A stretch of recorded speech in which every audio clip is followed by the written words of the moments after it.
이제 계속 시편 산책 시작할 텐데요. 오늘 시편 4편 말씀 가지고요. 제목을 좀 이렇게 지어봤어요. 우리가 그리스도인으로서 억울함 가운데 있을 때에 우리가 생각해야 할 것들이 무엇인가에 대해서 오늘 여러분들과 함께 은혜의 말씀을 좀 나누려고 합니다. 자, 시편 4편 1절에서 8절 말씀 다 같이 좀 읽어보도록 할게요. 시작. 내 의의 하나님이여, 내가 부를 때에 응답하소서. 곤란 중에 나를 너그럽게 하셨사오니 내게 은혜를 베푸사 나의 기도를 들으소서. 인생들아, 어느 때까지 나의 영광을 바꾸어 욕되게 하며 헛된 일을 좋아하고 거짓을 구하려는가. 여호와께서 자기를 위하여 경건한 자를 택하신 줄 너희가 알지어다. 내가 그를 부를 때에 여호와께서 들으시리로다. 너희는 떨며 범죄하지 말지어다. 자리에 누워 심중에 말하고 잠잠할지어다. 의의 제사를 드리고 여호와를 의지할지어다. 여러 사람의 말이 우리에게 선을 보일 자 누구뇨 하오니 여호와여, 주의 얼굴을 들어 우리에게 비추소서. 주께서 내 마음에 두신 기쁨은 그들의 곡식과 새 포도주가 풍성할 때보다 더하니이다.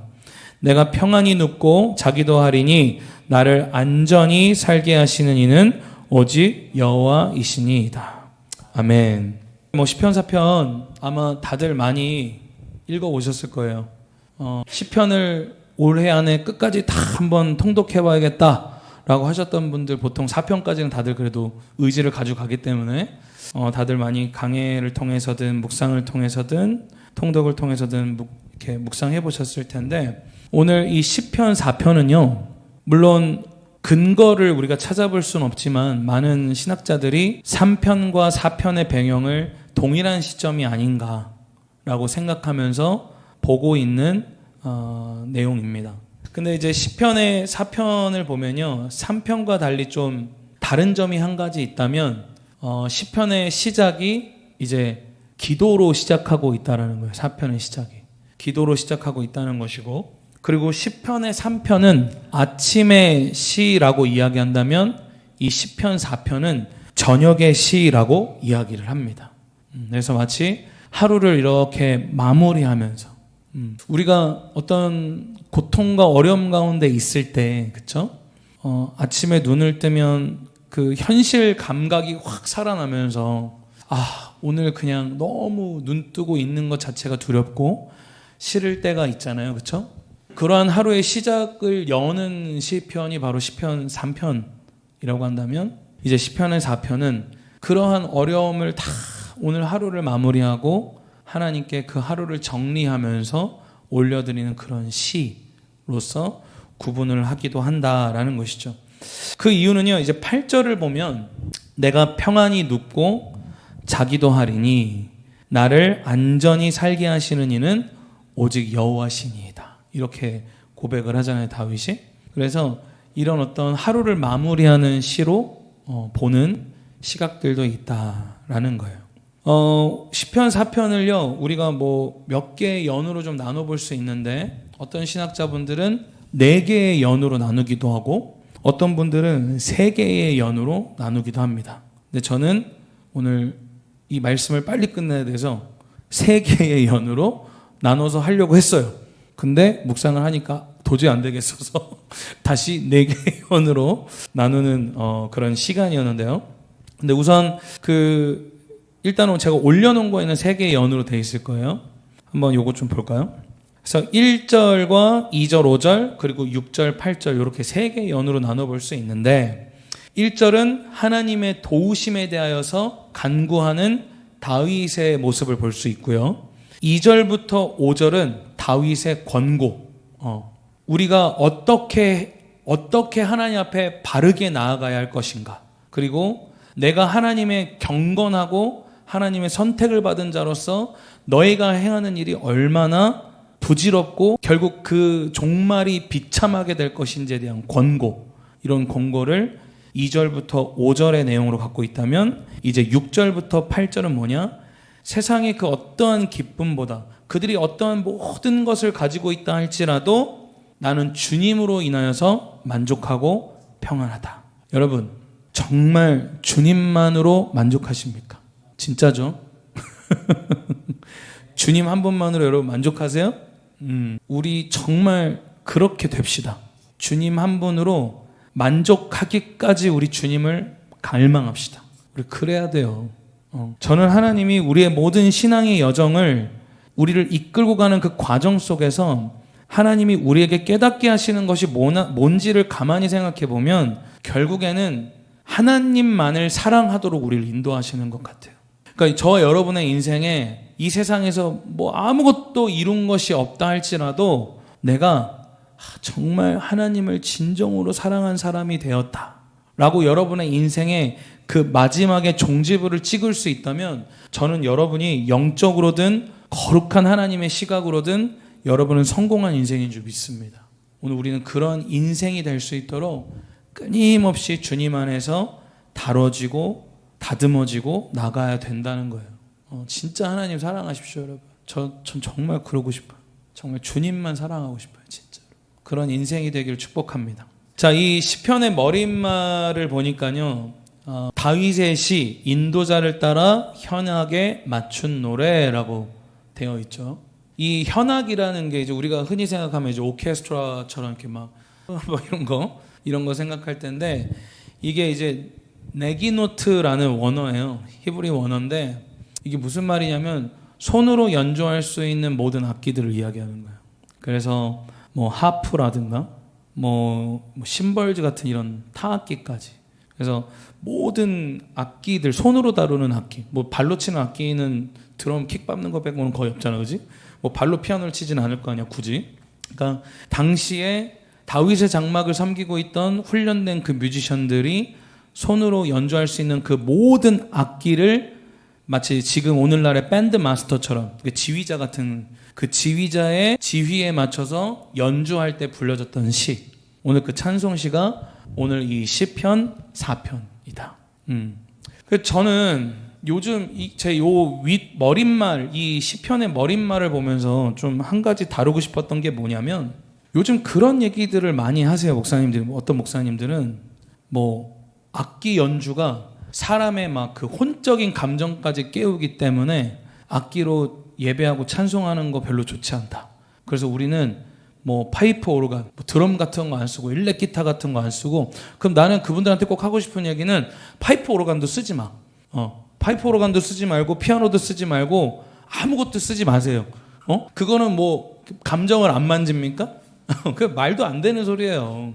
다윗은요, 제가 예전에 그 예배와 음악 강의할 때도 몇 번 다뤘던 얘기지만 다윗은 악기를 심지어 본인이 직접 만들기도 했어요. 그 악기를 직접 만들어서 하나님 앞에 예배했단 말이에요. 그래서 제가 그런 이야기 했죠. 그러니까 우리가 하나님을 찬송할 때 쓰이는 이 모든 음악이라는 도구, 이 악기라는 도구는요, 따라합니다. 가치 중립적이다. 그게 마귀를 찬양하는 애한테 쓰임받으면 그게 마귀 악기가 되는 거고, 할렐루야?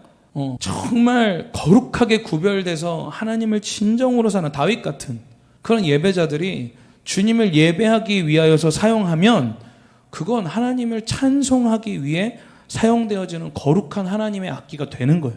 그러니까 자꾸 뭔가 대단한 계시받은 것처럼 자꾸 모던 워십의 악기 그거 다 사탄의 악기라고 이런 조금 지나친 해석들을 자꾸 하시는 분들이 있다면 좀 저는 좀 그런 이야기를 하고 싶다라는 게 좀 오늘 이 머릿말을 보면서 좀 생각하게 됐어요. 여러분들이 오늘 이 앞에서 예배하고 각자의 자리에서 예배하는데 그 예배하는 그 모든 소리가 정말 하나님을 위한 소리가 되게 하십시오. 하나님 정말 기뻐하시지 않을까요? 전 그럴 것 같아요.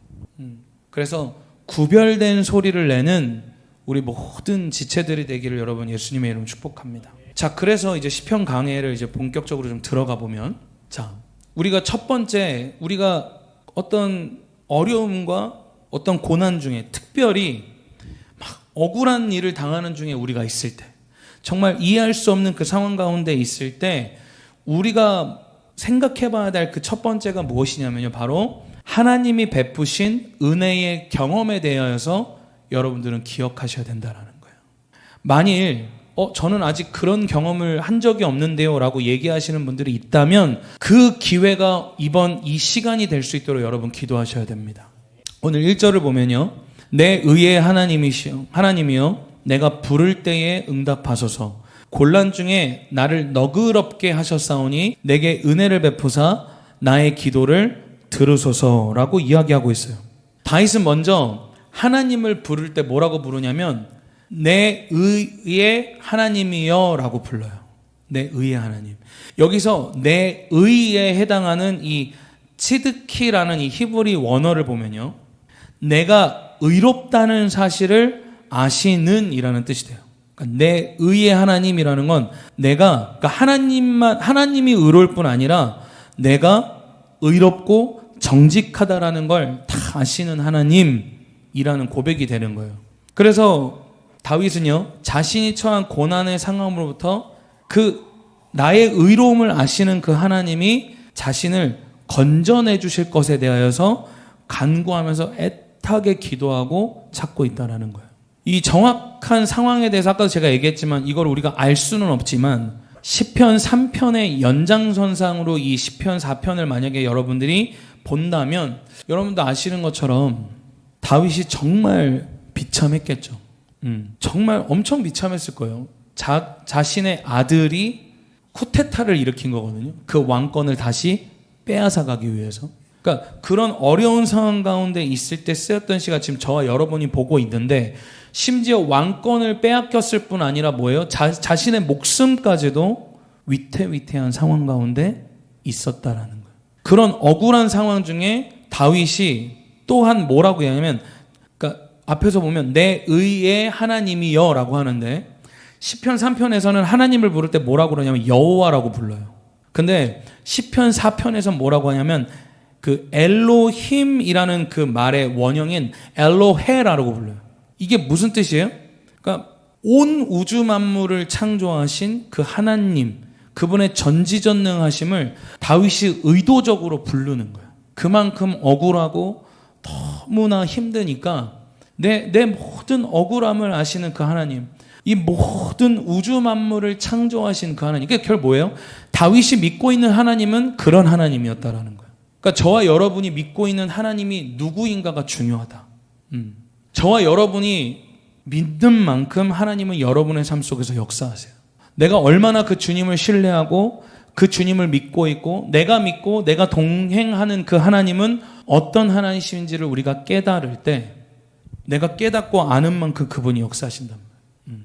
저는 여러분이 여러분의 모든 신앙의 여정 속에서 그 하나님을 알 뿐만이 아니라 그 아는 것을 넘어 믿는 그 은혜들이 더욱더 깊어지길 여러분 예수님의 이름으로 축복해요. 그래서 이제 다윗이 뭐라고 이야기하냐? 과거에 하나님께서 베푸셨던 은혜를 회상하면서 곤란 중에 자신을 너그럽게 하신 하나님에 대해서 고백하고 있는 거예요. 곤란 중에 있었던 자신을 건져내셨던 하나님. 그러니까 여러분에게 이런 경험이 있어야 돼요. 우리의 삶 속에 고난이 허락되는 이유는요. 하나님의 그 어떠하심, 그 하나님의 존귀하시고 그 위대하심을 온전히 깨달을 수 있는 기회가 그러한 때가 가장 좋은 때라는 거예요. 그래서 여러분 안에 어려움 가운데 있는 분들이 있다면 여러분 축복하는 것은 이때의 하나님을 경험하십시오. 어떠한 역경과 어려움 속에 있다면 이때 여러분 하나님을 경험할 수 있는 가장 좋은 때다라는 거예요. 오늘 여기서 너그럽게 하다라는 말은요. 좁혀있던 어떤 공간을 넓히다라는 뜻이에요. 그리고 곤란 중에라고 번역된 이 빠차르라는 말의 원형이 차르라는 말인데 이게 무슨 뜻이냐면 좌우, 위, 아래, 앞뒤가 사방이 꽉 조여서 막혀 있는 상태. 이게 바로 곤란 중에라는 거예요. 그러니까 뭐예요? 어디로도 피할 곳이 없는 상태인 거예요. 그러니까 다윗의 이걸 한번 생각해. 다윗의 인생이 그랬다는 거지. 저는요, 여러분들 뭐 내면에 전 상처가 많아요, 뭐 트라우마가 많아요 이런 얘기 하잖아요. 다윗만큼 있었나? 라는 생각을 가만히 해보면 아니다. 그 상처와 트라우마는 다윗이 최고예요. 아빠한테도 인정받지 못했죠. 그렇죠? 그리고 형제들한테도 나댄다고 욕먹었죠. 그리고 장인어른한테 죽임을 당할 뻔해서 막 도망 다니죠. 심지어 이제는 자기가 낳은 아들한테 왕권까지 뺏길 위기와 죽임을 당할 수 있는 위기 가운데 다윗이 있었다라는. 이거 얼마나 큰 트라우마가 있었냐는 거야. 그러니까 다윗 앞에서 뭐 나 상처받는 이거 말도 못해 우리는 사실 그렇지? 근데 다윗이 그러한 엄청난 트라우마와 상처 속에서 살아갔던 그 삶을 볼 때 이런 곤란 중에라는 말이 너무나도 맞는 말이지. 아무도 자기 자신을 돌봐주지 않고 자기를 인정하지 않고 있는 그 시점에 그 곤란함 중에 심지어 목숨이 왔다 갔다 하고 있어서 사방 앞뒤 아래 위가 완전히 꽉 하고 막혀 있던 중에 다윗은 뭘 경험한 거예요? 너그럽게 하는 거예요.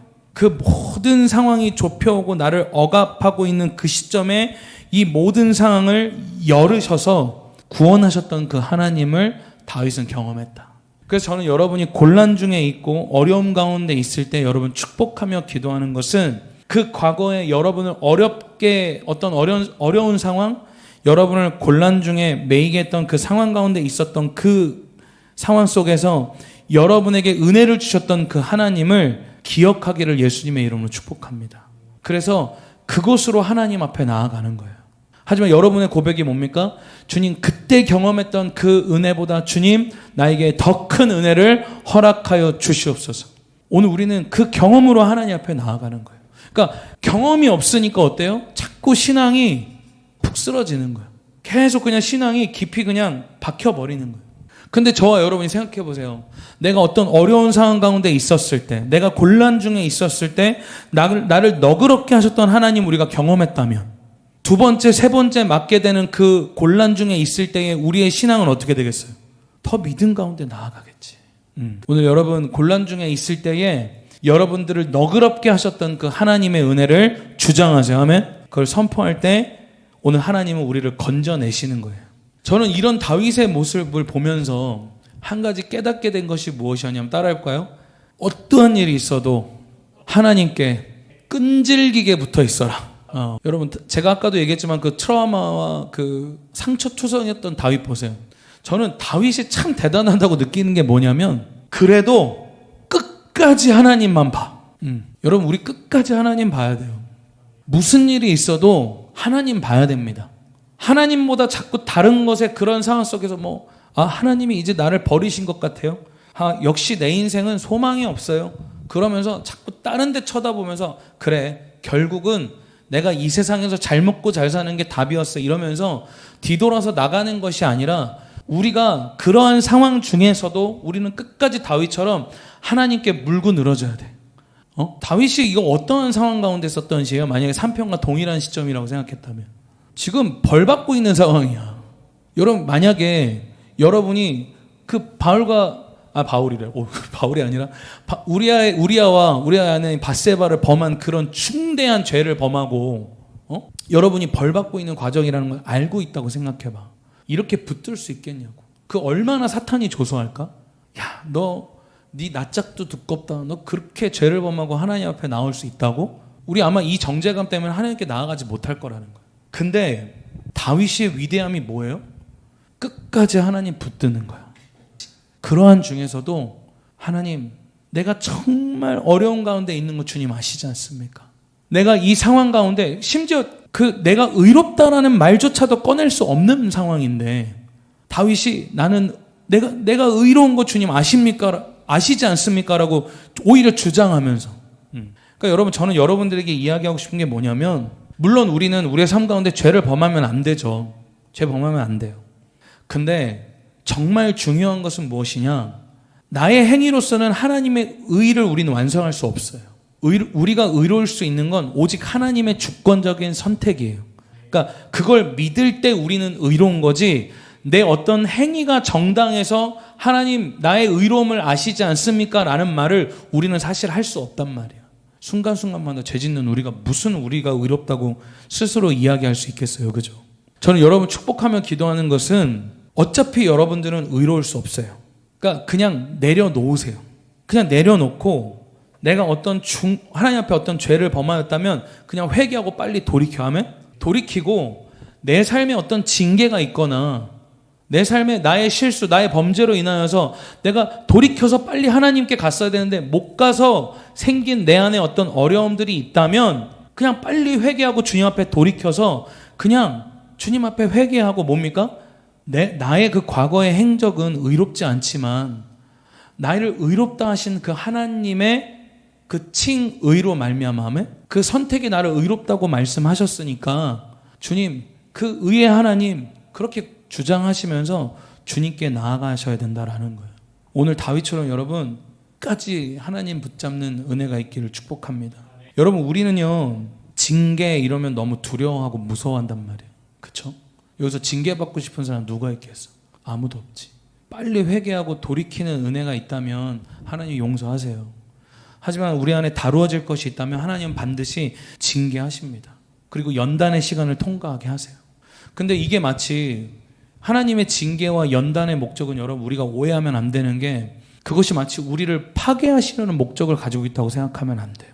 그건 우리를 파괴하시려는 것이 아니라 따라합니다. 우리를 완전하게 하시려는 것이다. 아멘. 우리를 온전히 세우려고 하시는 목적이 있는 거예요. 그래서 여러분 예레미야가 40년 동안 계속 막 너희들 돌이키지 않으면 심판이 있을 거다. 너희가 돌이키지 않으면 하나님의 진노가 너희가 불과 같이 임할 거다. 근데 그런 막 심판의 메시지가 있었는데 어땠어요? 돌이키지 않았다고. 왜 돌이키지 않았어요? 아니 여기 하나님의 성전이 있는 예루살렘에 무슨 하나님의 징계가 있어. 그러면서 돌이키지 않았단 말이에요. 결국 어떤 일이 벌어집니까? 그냥 하나님 다 부셔버린다. 근데 예레미야 애가에 특별히 3장 22절의 말씀 보면 어떤 말씀이냐면 여호와의 자비와 긍휼이 무궁하심으로, 그러니까 그 징계와 진노 중에서도 하나님의 그 여호와의 자비와 긍휼이 무궁하심으로 우리가 진멸되지 아니함이니이다. 하나님은 여러분들을 파괴하시려는 목적에서 여러분을 징계하시는 게 아니라고. 다시 온전히 세우기 위하여서 그 징계를 허락하시는 거예요. 아멘. 오늘 물론 여러분들이 그 징계까지 가지 않는 은혜가 있길 축복합니다. 하지만 만약에 여러분의 신앙의 여정 속에 그러한 징계의 시간을 통해서 다윗과 같은 어떤 상황 가운데 있다 할지라도 하나님을 찾는 것을 머뭇머뭇하지 마십시오. 하나님께 더 담대하게 나아가세요. 주님, 내 의로움을 주님이 아시지 않습니까? 그리고 그 시간을 오늘 다윗과 같이 통과해내는 저와 여러분이 되시길 축복해요. 자, 그리고 우리가 어떤 억울함 가운데 있을 때 우리가 생각해 봐야 될 두 번째는 무엇이냐? 바로 우리는 하나님께서 택하신 경건한 자이라는 것을, 자라는 것을 기억하라는 거예요. 2절 3절 한번 읽어볼게요. 인생들아, 어느 때까지 나의 영광을 바꾸어 욕되게 하며 헛된 일을 좋아하고 거짓을 구하려는가? 여호와께서 자기를 위하여 경건한 자를 택하신 줄 너희가 알지어다. 내가 그를 부를 때에 여호와께서 들으시리로다. 아멘. 여기서 인생이라고 번역되어 있는 이 베아담이라는 말은요, 사람의 아들을 뜻하는 건데 특별히 또 어떤 의미가 있냐면 어떤 높은 직위에 있는 사람들을 이야기하는 거예요. 그러니까 다윗이 실제로 그런 상황 가운데 있었죠. 오늘 자기를 누르고 있었던 사람들은요, 다윗을 누르고 있었던 사람들이 누구였어요? 그 나라의 권세를 가지고 있었던 사람들이었다라는 거예요. 그러니까 이 사람들이 죽이기로 마음먹으면 죽을 수밖에 없는 상황 가운데 다윗이 놓여 있었다라는 거죠. 이 다윗의 상황을 여러분 가만히 보면요, 결코 이 상황과 전세를 뒤집을 수 없었던 상황이었어요. 무슨 수로 이걸 이길 거야? 작정하고 다윗을 죽이겠다고 따라오고 있는 이 사람들을 무슨 수로 다윗이 이겨낼 수가 있겠어요? 근데 오히려 다윗이요, 지금 어떤 고백을 하고 있냐면 그들에게 경고하고 있는 거예요. 오히려. 그러니까 여러분들이 이 모든 상황을 봤을 때 내가 이걸 도저히 생각해봐도 역전할 수 없고 이 억울한 상황 가운데 놓여있는 내가 어떻게 바뀔 수가 없는 상황 같을 때라 할지라도 우리는 다윗과 같은 시선을 가지고 있어야 된다는 거예요. 그러니까 그 시선을 가질 수 있는 그 비밀은 어디 있냐? 따라합니다. 내가 누구인가? 내가 누구인가를 알아야 된단 말이에요. 다윗이 뭐라고 이야기합니까? 자기 자신이 누구래요? 여호와께서 자기를 위하여 경건한 자를 택하신 줄 너희가 알지어다. 그러니까 다윗 스스로 뭐라고 이야기하고 있는 거야? 자기가 경건하다라는 거야. 자, 제가 여기서 여기 아무개한테 너 경건하냐? 라고 물어보면 여기서 네, 전 경건합니다 라고 말할 수 있는 사람이 누가 있어요? 아무도 없어. 다시 말하지만 다윗은 심지어 자기가 행했던 그 죄에 대한 죄값을 치르고 있는 과정 속에 있단 말이에요. 근데 다윗이 지금 보고 있는 시각이 뭐예요? 하나님이 자기를 왕으로 세우셨던 것에 대해서 생각하고 있는 거예요. 내가 왕으로 선택받을 수 있었던 그 이유가 뭔가. 그러니까 다윗은 그 신실하신 하나님을 기억하고 있는 거예요. 내가 지금 하나님의 징계 가운데 있다 할지라도 나는 지금도 여전히 하나님의 마음에 합한 자로서 왕으로 기름 부음 받은 하나님의 사람이었다. 그걸 기억하면서 계속 자기 자신을 주장하고 있는 거예요. 아멘? 그러니까 여러분, 저와 여러분이 죄를 범하였다 할지라도 끝까지 이 믿음 가운데 우리가 씨름하며 나아갈 수 있는 것은 뭐예요? 하나님이 우리를 선택하셨다. 할렐루야. 예수 그리스도의 십자가의 보혈로 우리를 사셨다. 그렇기 때문에 우리는 그 어떠한 억울함과 때로는 나의 죄로 말미암는 징계 가운데 있다 할지라도 하나님의 의, 하나님의 선, 하나님의 그 자비하심, 하나님의 은혜, 오늘 그것이 나를 호위하고 감싸고 있다라는 것을 나를 공격하고 있는 그 상황을 향해 선포할 수 있는 그 일체의 비결이 바로 거기에 있다라는 거예요. 저와 여러분이 그런 믿음을 가지셔야 돼요. 아멘? 우리 손이 이렇게 멍 때리고 있어. 아니야? 좋아요. 오늘 여러분 하나님 앞에 여러분들이 생각하셔야 될 건 뭐냐? 하나님은 경건한 자의 소리에 귀를 기울이십니다. 그 경건이라 함은 우리의 행위로서도 그 경건함을 하나님께 표현할 수 있지만 먼저 우리 안에 회복돼야 될 것은 내가 누구인가에 대하여서 분명하게 깨달으셔야 돼요. 그래서 로마서 1장 17절에 보면 복음에는 하나님의 의가 나타나서 믿음으로 믿음에 이르게 하나니 기록된 바 오직 의인은 믿음으로 말미암아 살리라 함과 같으니라. 오늘 저와 여러분이 의인이 될 수 있는 일체의 비결은 오직 믿음밖에 없어요. 그것을 여러분을 주장하시기를 예수님의 이름으로 축복합니다. 자, 또한 우리가 억울한 가운데 있을 때 우리가 생각해 봐야 될 것 세 번째가 무엇이냐?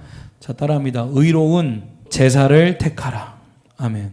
4절에서 5절을 보면요. 너희는 분노하여도 죄짓지 말아라. 잠자기에 누워 마음 깊이 반성하면서 눈물을 흘려라. 올바른 제사를 드리고 주님을 의지하여라. 자, 우선 4절에 보니까요. 너희는 이라고 되어 있는데 이게 누구를 지칭하는지를 잘 알아야 돼요.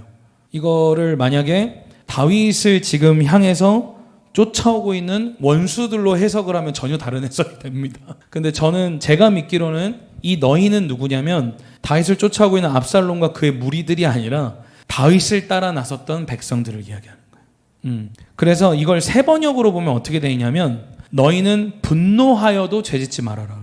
분노하여도 죄짓지 말아라. 잠자리에 누워 마음 깊이 반성하면서 눈물을 흘려라. 올바른 제사를 드리고 주님을 의지하라. 이렇게 돼 있거든요. 그래서 이 분노하여도 죄짓지 말라라는 건 결국 여러분 에베소서 4장 26절에 보면 바울도 분을 내어도 죄짓지 말며 이러잖아요. 기억나세요? 그러니까 하나님의 그 의로우심 앞에 헌신되어 있고 하나님의 의 앞에 굴복되어 있는 하나님의 사람들을 향해서 이야기하고 있는. 그러면서 그들에게 우리가 어떤 억울한 상황 가운데 있다 할지라도 이게 너희들 얼마나 분하고 억울하냐. 그렇죠? 전지전능하신 하나님이 나 왕인 다윗을 세우셔서 나에게 기름 부어 주시고 나를 왕으로 세우셨는데 이 모든 일에 대하여서 나를 향해 대적하고 대항하고 있는 이 모든 일들 너희 볼 때 얼마나 분하고 지금 억울하냐. 하지만 이게 중요한 거야. 따라합시다. 하지만 죄짓지 말아라. 그러니까 저와 여러분이 어떤 억울한 상황을 당할 때가 있잖아요. 그렇죠? 막 분하고 그럴 때 여러분 그건 어쩔 수 없다는 거야. 분할 수 있다는 거야. 분을 낼 수 있는 거야. 속 안에서. 그거 어떻게 하겠어요. 하지만 그 분하다라는 그 마음 때문에 그 감정을 선택하여서 죄로 가지 말라는 거예요. 그러면서 다윗이 그러는 거야. 너희 억울하고 분한 거 다 아는데 우리의 하나님이 누구시냐. 그 하나님께 모든 우리의 처지를 맡기자. 모든 처분을 하나님께 맡기고 우리 분하여도 죄짓지 말고 오히려 하나님 앞에 회개함으로 돌이키자. 이 얘기를 지금 다윗이 하고 있는 거예요. 사랑하는 여러분, 저희도 이 교회를 옮기는 과정 속에 장소를 옮기는 과정 속에 굉장히 억울함이 있었잖아요. 우리 지체들 중에 저보다 더 분노하시는 분들이 있었단 말이에요. 저보다 더 분노하시는 분들. 막 심지어 우리한테 이 억울한 일 당하게 한 그분, 하나님이 그분 똑바로 가르칠 수 있도록 우리가 뭐라도 해야 되는 거 아니냐. 끝까지 버텨야 되는 거 아니야. 막 그러면서 막 그 분을 바라셨던 분들이 있었어요. 근데 저는 이 말씀을 보면서 또 한 번 다시 깨닫게 되는 거예요. 우리가 억울한 일을 당하고 어떤 분하고 막 너무 억울한 상황 가운데 있다 할지라도 우리는 모든 처분을 하나님께 맡겨야 합니다. 아멘? 우리는 죄짓지 않아야 돼요. 오히려 정말 하나님이 기름 부으시고 정말 하나님이 나를 경건한 자로 택하셔서 내가 의로운 하나님의 백성이 되었다는 걸 믿는 사람들은 어떻게 해야 되냐? 분하더라도 그 모든 처분을 하나님께 맡기고, 할렐루야, 오히려 내 안에 잘못된 것은 없는지 오히려 돌이켜 잠잠히 하나님 앞에 나아가서 오히려 나의 죄를 회개하는 그 마음, 그 마음이 오히려 그러한 때에 우리 가운데 필요하다라는 거예요. 다윗 너무 멋있지 않아? 너무 멋있지 않아? 당연히 소연이 너는 못 살지. 지금 제가 왜 이렇게 얘기했냐면 소연이가 저한테 그랬거든요. 어떻게 그렇게 사냐고. 우리가 아무 말도 하지 않고 그냥 다 내어주고 나왔던 게 오히려 그러면서, 그러니까 저는 이걸 보면서도 너무 놀라운 거예요. 저는 제 성격은 전 무조건 심판합니다. 할렐루야. 저는 막 이 억울하고 분하면 반드시 심판을 하는 사람이에요. 근데 막 억울하게 어쨌든 교회를, 성전을 옮겨야 되는 그 모든 상황에서 진짜 신기했던 거지. 저 아직도 기억나거든요.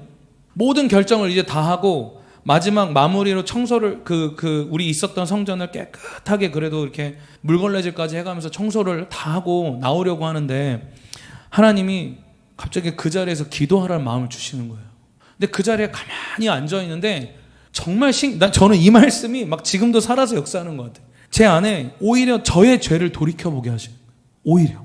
그러면서 이 모든 과정 속에서 온전히 그 대상을 향하여서 축복하지 못했던 저의 마음을 돌아보게 하시면서, 그리고 오히려 그 억울한 상황 가운데 있다 할지라도 하나님께서 신실하게 이 모든 것을 인도하실 것이라는 것을 애초에 믿지 못했던 제 마음을 돌이켜보게 하시면서 그 자리에서 눈물로 회개하게 하시더라고요. 그러니까 이 말씀이 제 삶 가운데서 실제로 그렇게 일어났던 거예요.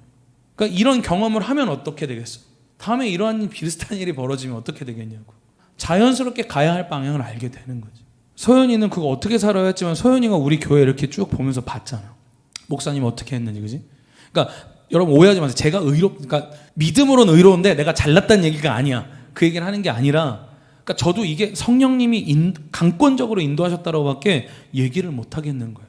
그 억울함 가운데 있는데 모든 걸 다 포기하고 나오면서 다 원하는 대로 맞춰주고 나오면서 심지어 그 자리에서 오히려 하나님을 회개하게 하시는 거예요. 저는 제가 믿기로 그 회개의 고백을 통해 하나님께서 우리에게 모든 막혔던 담들이 허물어졌다고 저는 믿어요. 그래서 지금 우리 더 좋은 장소에서 예배하고 있잖아. 그쵸? 지하가 아니라 지상에서. 할렐루야? 그리고 예전에는 지하에서 밥 먹을 때 그 쾌쾌한 지하 냄새 맡으면서 밥을 먹어야 되는데 지금은 어때요? 우리 막 여기 내부산도로 뷰 보면서, 그지? 내부산도로 뷰와 그 옆에 그 으리으리한 건물들 옆에 막 심겨져 있는 나무들, 산들 보면서, 그지? 그러면서 우리 식사하고, 할렐루야? 심지어 옥상도 우리 마음대로 쓰래. 그래서 옥상에다가 우리 막 이렇게 바베큐 파티도 할 수 있고, 이제. 할렐루야? 더 좋은 거 주셨다. 할렐루야? 그리고 저희 교회 예배 보시는 분들 그러더라고요. 영상 보니까 훨씬 좋던데? 그러시더라고요. 그러니까 여러분, 우리가 그런 억울한 상황 가운데 있을 때 모든 처분을 하나님께 맡기고, 할렐루야? 모든 처분을 맡겨요. 할렐루야? 그리고 오히려 여러분의 그 분하고 억울한 마음을 하나님께 내어드리고 그걸로 죄짓지 말고, 할렐루야? 오히려 주님께 처분을 맡기고 오히려 내가 잘못된 것은 없는지 돌이키는 그 사람이야말로 진짜 경건한 사람들이라. 그게 하나님께 기름 부음 받은 사람들이라는 거예요. 저와 여러분 안에 이러한 삶의 변화가 있길 축복합니다. 아멘. 우리 그렇게 변해야 돼요. 잠언 14장 17절에 보면 전 세번역인데 서번역이라고 그랬어. 세번역인데 성을 잘 내는 사람은 어리석은 일을 하고, 할렐루야? 음모를 꾸미는 사람은 미움을 받는다라고 하죠. 그러니까 우리는 그런 죄를 범하지 않아야 된다. 우리 그리스도인들은. 할렐루야? 자, 그러면 이제 마지막으로 억울한 상황 가운데 있는 그리스도인들이 생각해야 될 마지막이 무엇이냐? 따라합니다. 어떠한 때라도 하나님의 신실하심을 의심하지 말아라. 따라합시다. 신실하심을 의심하지 말자. 아멘. 그분의 신실하심을 여러분 의심하지 마세요. 여러분, 저는 이 말씀을 묵상하면서 한 가지 좀 오버랩됐던 것이 무엇이었냐면, 여러분, 우리는 지금 물론 마지막 때를 살고 있지만 그 마지막 때 중에서도 진짜 마지막 때를 향해 우리가 지금 가고 있는 것 같아요. 여러분, 믿는 저와 여러분이 정말 신앙을 바로 지키며 살아간다면 저와 여러분은 이런 억울한 상황을 계속해서 직면할 수밖에 없을 거예요. 예수님도 우리에게 말씀하셨죠. 너희가 정말 이 믿음의 신앙생활을 하는 과정 속에서 너희가 나로 인하여서 미움받는 것에 대하여서 이상하게 여기지 말라고 말씀하셨다. 그러니까 그런 것처럼 마지막 때가 되면 될수록 저와 여러분이 신앙생활 하기는 점점 더 어려워질 거예요. 어쩌면 다윗이 경험했던 것에 준하는, 어찌 보면 다윗보다 더한 일들을 우리는 경험할지도 모른다. 그러한 상황 속에서 여러분들은 무엇을 신뢰하면서 살아가겠냐라는 거예요. 무엇을 신뢰하면서. 그냥 가볍게는 신앙생활을 열심히 하는 것뿐인데 가족들로부터 미움받고, 그냥 나는 열심히 예수님만 섬겼을 뿐인데 친하게 지냈던 친구들과 관계가 안 좋아지고, 나는 그냥 열심히 하나님을 섬겼을 뿐인데 직장에서 어떤 분에서 왕따를 당하는 것들, 그냥 유통 나를 미워하는 직장 상사가 있는 거예요. 그런 억울한 상황 속에서 여러분들 뭘로 버티시겠냐라는 거예요. 오늘 다윗은 이렇게 고백합니다. 여러 사람의 말이 우리에게 선을 보일 자가 누구뇨 하오니 여호와여 주의 얼굴을 들어 우리에게 비추소서. 주께서 내 마음에 두신 기쁨은 그들의 곡식과 새 포도주가 풍성할 때보다 더하니이다. 내가 평안히 눕고 자기도 하리니 나를 안전히 살게 하시는 이는 오직 여호와이시니이다. 우리는 여러분 그러한 상황 속에서도 그 하나님의 신실하심을 결단코 놓쳐서는 안 됩니다. 심지어 주님, 나는 열심히 지금 신앙생활하면서 살아가는데 믿지도 않는 사람들이 더 잘 먹고 잘 사네요. 주님, 나를 의롭다라고 말씀하시고 내가 경건한 사람으로서 택함 받은 기름 부음 받은 자라고 이야기하시는데 오히려 이 반란을 도모하고 있는 저 사람들이 훨씬 더 잘 먹고 잘 사네요. 이러면서 불평하면서 자기 자신을 향해서 비수를 꽂는 말을 하고 하나님 불신하는 말을 하는 것이 아니라, 저와 여러분 안에 회복되어져야 할, 고백되어져야 할 고백은 뭐예요? 오히려 그러한 상황 가운데서도 그렇지만 하나님 당신은 신실하십니다. 할렐루야. 오늘 그 다윗은 고백하는 거예요. 내가 평안히 눕고 자기도 하느니 나를 안전하게 살게 하시는 이는 누구라는 거예요? 오직 여호와이십니다. 오늘 다윗은 7절에서 고백하는 거죠. 주께서 내 마음에 두신 기쁨은 그들의 곡식과 새 포도주가 풍성할 때보다 더하다. 그러니까 우리는요, 여러분, 그러니까 저는 요즘 제가 고민하고 있는 신앙의 어떤 씨름 중에 하나이긴 한데, 저는 물론 제 믿음 가운데에서는 결국 그렇게 될 것이라고 믿고 지금도 그러한 삶을 추구하면서 살아가지만, 저와 여러분이 진정으로 추구하면서 나아가야 할 방향은 이 세상에서 누릴 수 있는 부귀영화가 아니에요. 우리가 진정으로 회복해야 될 것은 그 여호와 하나님으로 인하여서 우리는 기뻐할 줄 알아야 돼요. 그래서 그 하박국 3장 17절 18절의 말씀처럼 뭐 무화과 나뭇잎이 마르고 뭐 포도 열매가 없고 아무것도 없다 할지라도 나는 오직 여호와만으로 즐거워하겠습니다. 오늘 우리는 그러한 고백으로 나아갈 수 있는 우리 한 사람 한 사람 돼야 된다. 여러분, 다윗을 이 시편 하나 보면서 여러분 보니까 좀 어떠십니까? 우리 반주자 나와주시고요.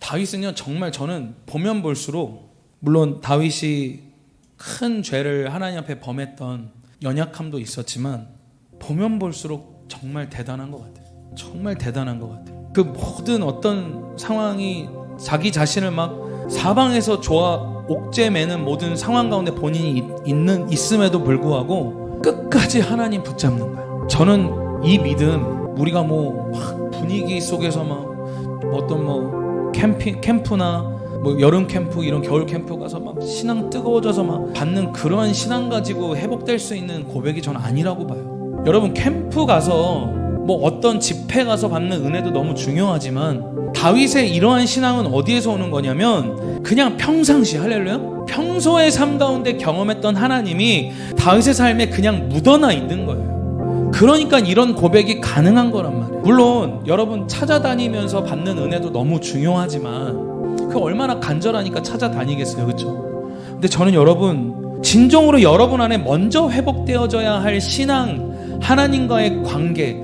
그 신뢰는 그냥 평상시에요. 그냥 특별하지 않은 그 시간, 그냥 내가 일터에서 일하고 있는 시간, 그냥 아침에 눈을 떠서 딱 일어난 그 순간, 출근 준비를 하고 출근 준비하는 과정 속에서 나는 어떤 생각을 평소에 하고 있나, 그리고 출근하기 위해서 대중교통을 이용해서 가는 과정 속에서 나는 뭘 하고 있나? 직장에 도착해서 일을 열심히 하던 중에 잠시 짬이 나는 그 시간에 나는 또 뭘 하고 있나? 잠시 잠깐 쉬고 있는 그 화장실에 잠깐 앉아갖고 핸드폰 보고 있는 그 시간 속에서 여러분은 뭐의 시선이 사로잡혀 있고 어떤 생각의 시선이 사로잡혀 있나? 심지어 이 예배 자리로 나오고 있는 여러분의 과정 속에는 여러분의 시선은 뭐에 빼앗기고 있었는가? 여러분 정말 이 자리에 사모해서 나오셨어요? 진짜 이 자리에서 사모해서 나오셨습니까? 이 모든 예배, 직장생활 다 마치고 집에 가서 이제 쉬는 시간이다 할 때 여러분은 뭐 하는가? 잠에 들기 전에 여러분은 뭘 생각하다 잠에 드는가? 저는 이 모든 삶의 패턴을 통해서 결국 다윗과 같은 위대한 신앙이 나온다라고 저는 믿어요. 여러분 우리의 그 평상시의 삶의 그 순간순간을 바꿔갑시다. 그걸 바꿔가야 은연중에 나도 모르게 나의 모든 고백, 내가 나아가는 그 모든 방향이 하나님의 마음에 합한 그 방향으로 나아가게 되어 있는 거예요. 이 시간 우리 이 말씀들을 다 기억하면서 여러분 기도하십시다. 주님, 우리 한 사람 한 사람이 다윗과 같은 그 위대한 신앙이 회복될 수 있도록 주님 역사하여 주십시오. 주님, 우리 모두가 그 하나님 과거의 은혜를 기억하게 하시고, 그리고 또한 담대하게 하나님 주님이 주시는 그 마음을 선포하는, 오늘 오히려 그들에게 경고하며 권고할 수 있는 오늘 그 아버지 하나님 자존감의 회복, 그래서 내가 누구인지, 내가 어떠한 자인지를 깨닫는 은혜가 있게 하여 주시고, 오늘 내가 그 어떠한 자인지를 깨달았다면 그 온유한 심령을 우리 가운데 허락하여 주셔서 분을 내더라도 죄 짓지 않게 하시고, 오히려 그때에 나의 죄를 돌아볼 수 있는 은혜를 허락하셔서 오늘 주님 이 시간 고백합니다. 어떠한 때라도 하나님의 신실하심을 잃어버리지 않고 의심하지 않는 우리 한 사람 한 사람 될 수 있도록 주님 역사하여 주시옵소서. 오늘 그렇게 우리 주님 앞에 간절히 기도하며 오늘 고백하며 나아가시겠습니다. 기도합니다. 회복시켜 주십시오. 위대한 다윗의 믿음을 배우길 원합니다. 주님의 그 신실하심을 잊어버리지 않게 하여 주시옵소서. 하나님을 기억하게 하여 우리가 어떠한 자인지, 우리가 어떤 존재인지를 주님 분명히 될 수 있도록 주님 주옵소서. 베푸신 은혜를 기억하소서. 주님이 우리에게 베푸신 주님 은혜를 깨닫게 하는 선택보다 주시며 신 하나님을 아버지 수 있도록 주님 주옵소서.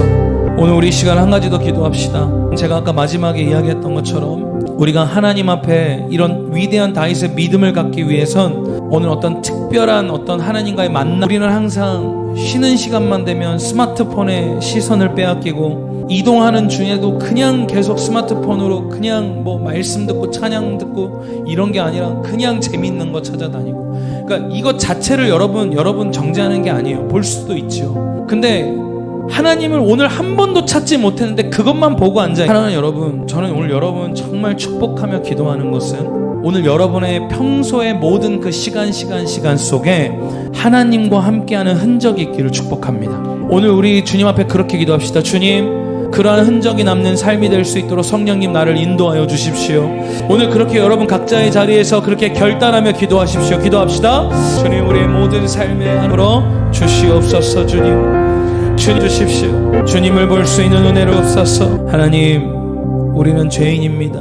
틈만 나면 주님보다 다른 것을 찾아다니는 주님, 우리를 용서하여 주십시오. 하나님, 한 번도 찾지 못했는데 스마트폰 보고 게임하고 내가 준비해야 될 것들에 더 우선순위 두며 살아갔던 우리의 모든 삶을 주님 회개하며 나아갑니다. 주님, 이때에 오늘 성령님 우리를 깨어나게 하셔서 이때에 오히려 하나님께서 우리를 위하여서 행하신 오늘 그 은혜를 기억하며 우리 모든 삶의 요소 속에 하나님을 생각하고 그분과 가까이 하는 은혜의 흔적들이 남는 우리의 인생이 될 수 있도록 주님 역사하여 주시옵소서.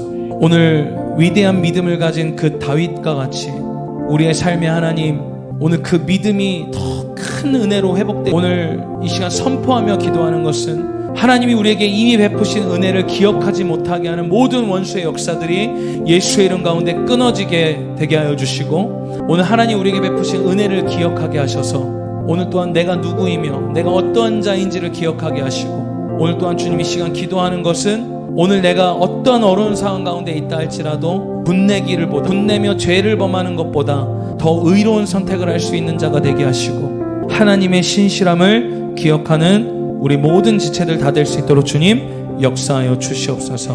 오늘도 우리와 함께 하신 그 주님을 찬양합니다. 오직 주님만 영광을 받으시옵소서. 감사드리며 우리 구주 예수 그리스도의 이름으로 기도합니다. 아멘. 우리 주님께 영광의 박수로 나아갑시다. 할렐루야, 할렐루야. 오늘 하나님 찾는 이 밤 함께 하신 여러분들 너무 축복하고 사랑합니다. 네, 추석 연휴 기간에 목요일이 껴있나요? 안 껴있나요? 네, 여러분 저는 행복하지만 아쉽게도 하나님 찾는 이 밤은 다음 주에도 진행이 되고요. 사모하는 마음으로 여러분 함께 예배하시기를 축복합니다. 여러분 너무 수고 많으셨고요. 또 우리 주일 예배 함께 하시는 주일날 뵙고 한 주 동안 또 남은 한 주 승리하십시오. 감사합니다.